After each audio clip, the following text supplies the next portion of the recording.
जय हिंद। आपको पता है मिल्खा सिंह जी का देहांत हो गया है, तो उनके बारे में जानते हैं। ठीक है, मिल्खा सिंह जी को उड़न सिख की उपाधि भी दी गई थी। इन्हें द फ्लाइंग सिख भी कहा जाता था। इनका जन्म 20 नवंबर 1929 को गोविंदपुरा, जो पंजाब प्रांत है पाकिस्तान का, उसमें हुआ था। फिलहाल अभी ये गोविंदपुरा कहाँ है? पाकिस्तान के पंजाब प्रांत में। कब हुआ था? 20 नवंबर 1929 में। कार्य क्षेत्र ये क्या थे? ये 400 मीटर के धावक थे। उपलब्धियां इनके पास क्या क्या थी? 1958 के एशियाई खेलों में 200 मीटर व 400 मीटर में स्वर्ण पदक, 1958 के कॉमनवेल्थ खेलों में स्वर्ण पदक और 1962 के एशियाई खेलों में स्वर्ण पदक। प्रारंभिक जीवन किस प्रकार व्यतीत हुआ जानते हैं। मिल्खा सिंह का जन्म अविभाजित भारत के पंजाब में एक सिख राठौड़ परिवार में 20 नवंबर 1929 को हुआ। अपने माँ बाप की कुल 15 संतानों में से वह एक थे। उनके कई भाई बहनें बाल्यकाल में ही गुजर गए थे। ठीक है, भारत के विभाजन के बाद हुए दंगों में मिल्खा सिंह ने अपने माँ बाप और भाई बहन को खो दिया। अतः वे शरणार्थी बन के ट्रेन द्वारा पाकिस्तान से दिल्ली आए। दिल्ली में वह अपनी शादीशुदा बहन के घर पर कुछ दिन रहे। उस समय शरणार्थी शिविरों में रहने के बाद दिल्ली के शहादरा इलाके में एक पुनर्स्थापित बस्ती में भी रहे। ऐसे भयानक हादसे के बाद उनके हृदय पर गहरा आघात लगा। अपने भाई मलखान के कहने पर उन्होंने भारतीय सेना में भर्ती होने का निर्णय लिया और चौथी कोशिश के बाद सन 1951 में सेना में भर्ती हो गए। बचपन में वह घर से स्कूल और स्कूल से घर की 10 किलोमीटर की दूरी दौड़कर पूरी करते थे और भर्ती के वक्त क्रॉस कंट्री रेस में 6ठे स्थान पर आए थे, इसलिए उन्हें खेलकूद में स्पेशल ट्रेनिंग के लिए चुना गया।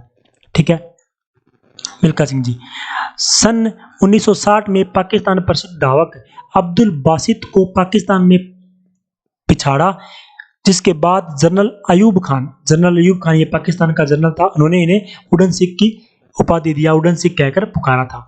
ठीक है, 1960 में प्रसिद्ध धावक था पाकिस्तान का अब्दुल बासित, उसको इन्होंने हरा दिया था। अभी ये सेना में आ गए थे, उसके बाद में ये खेल कूद की ट्रेनिंग ले रहे थे और उसमें गेम वगैरह में भाग ले रहे थे।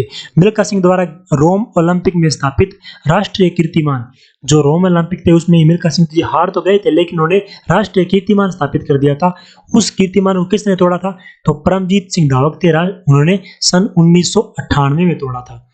वो 1998 में 40 साल बाद इनके जो कीर्तिमान स्थापित किया था, उस कीर्तिमान को परमजीत सिंह ने तोड़ा था रोम ओलंपिक में। मिल्खा सिंह जी ने अपने जीवन के सारे जितने भी पदक जीते थे, पदकों को राष्ट्र के नाम कर दिया। उन्होंने शुरू में जवाहरलाल नेहरू स्टेडियम में रखा गया, जो पदक थे उन्हें जवाहरलाल नेहरू स्टेडियम में रखा गया, पर बाद में उन्हें पटियाला के एक खेल म्यूजियम में स्थानांतरित कर दिया गया। ठीक है, उन्होंने सारे के सारे पदकों को राष्ट्र के नाम कर दिया और म्यूजियम में रखवा दिया। बाद का जीवन, अब सेना से रिटायर्ड होने के बाद का जो जीवन था, सन 1958 के एशियाई खेलों में सफलता के बाद सेना ने मिल्खा को जूनियर कमिश्नर्ड ऑफिसर के तौर पर पदोन्नति कर सम्मानित किया और बाद में पंजाब सरकार ने उन्हें राज्य की शिक्षा विभाग में खेल निदेशक के पद पर नियुक्त किया। इसी पद पर मिल्खा सन 1998 में सेवानिवृत्त हुए। 1998 तक वो शिक्षा विभाग में खेल निदेशक के पद पर नियुक्त रहे। वर्ष 1958 में भारत सरकार ने उन्हें पद्मश्री से सम्मानित किया, पर मिल्खा ने सन 2001 में भारत सरकार द्वारा अर्जुन पुरस्कार की पेशकश को ठुकरा दिया। इन्हें 1958 में क्या मिला था? पद्मश्री मिला था, लेकिन 2001 में जो अर्जुन पुरस्कार था वो इन्होंने नहीं लिया था, उसको वापस लौटा दिया था। वर्ष 2013 में मिल्खा ने अपनी बेटी सोनिया संवलकना के साथ मिलकर अपनी आत्मकथा the race of my life लिखी। इन्होंने अपनी आत्मकथा the race of my life कब लिखी? 2013 में, अपनी बेटी सोनिया संवलकना के साथ मिलकर। पुस्तक में प्रेरित होकर हिंदी फिल्मों के मशहूर निर्देशक राकेश ओम प्रकाश मेहरा ने भाग मिल्खा भाग नामक फिल्म बनाई। इस फिल्म में मिल्खा किरदार मशहूर अभिनेता फराह खान ने निभाया। निजी जीवन, मिल्खा सिंह ने भारतीय महिला वॉलीबॉल के पूर्व कप्तान निर्मल कौर से सन 1962 में विवाह किया। कौर से उनकी मुलाकात 1955 में श्रीलंका में हुई थी।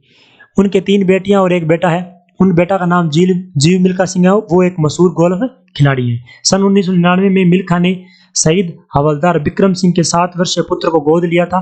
मिल्खा संप्रीति में चंडीगढ़ शहर में रहते थे। अभी मिल्खा सिंह जी का 19 जून को कोरोना पॉजिटिव होने के कारण इनका क्या हो गया, निधन हो गया है। और इनकी पहले इनकी पत्नी का भी हो गया था कुछ दिन पहले। तो थैंक यू। मिल्खा सिंह जी के बारे में आपको जानकारी कैसी लगी